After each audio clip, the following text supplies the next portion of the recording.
സാധാരണക്കാരായ working women ലഭിക്കുന്ന വലിയൊരു ആനുകൂല്യം ഗവൺമെൻറ് പ്രഖ്യാപിക്കുമ്പോൾ ഒരു തൊഴിലാളി വർഗ പാർട്ടി അതിൽ നിന്നും വിട്ടുനിൽക്കരുതെന്ന് വളരെ വിനയപൂർവ്വം ഞാൻ CPIM-നോട് അഭ്യർത്ഥിക്കുന്നു. ഇനി അവർ വിട്ടുനിൽക്കുകയാണെങ്കിൽ എനിക്കൊന്നും പറയാൻ കഴിയും. തമ്പാനൂരിൽ നിന്ന് സ്റ്റാച്യു വരെ അദ്ദേഹം ബസ്സിൽ യാത്ര ചെയ്തു.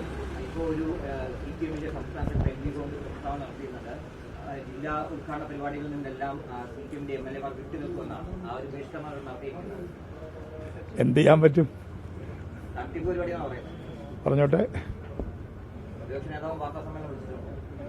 അത് അദ്ദേഹത്തിന്റെ ഒരു അവകാശമല്ലേ. ചരിത്രപരമായ വെട്ടിത്താവരുന്ന് മാത്രമേ ഉള്ളൂ. അവർ ബഹിഷ്കരിച്ച ഞാൻ എന്ത് ചെയ്യാൻ പറ്റും? ബഹിഷ്കരിക്കരുത് എന്ന് ഞാൻ ഔപചാരികമായി വിനയപൂർവ്വം അഭ്യർത്ഥിക്കുന്നു. ഇത് തൊഴിലാളി സ്ത്രീകൾക്ക് ലഭിക്കുന്ന, സാധാരണക്കാരായ വർക്കിംഗ് വിമൻ ലഭിക്കുന്ന വലിയൊരു ആനുകൂല്യം ഗവൺമെൻറ് പ്രഖ്യാപിക്കുമ്പോൾ ഒരു തൊഴിലാളി വർഗ പാർട്ടി അതിൽ നിന്നും വിട്ടുനിൽക്കരുതെന്ന് വളരെ വിനയപൂർവ്വം ഞാൻ CPIM-നോട് അഭ്യർത്ഥിക്കുന്നു. ഇനി അവർ വിട്ടുനിൽക്കുകയാണെങ്കിൽ എനിക്കൊന്നും പറയാൻ കഴിയും.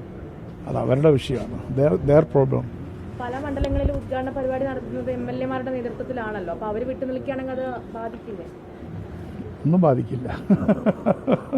ബസ് എന്തായാലും പോവും. അവർക്ക് ബസ് മിസ്സാവും. CPM-ന്റെ ബസ് തെറ്റും.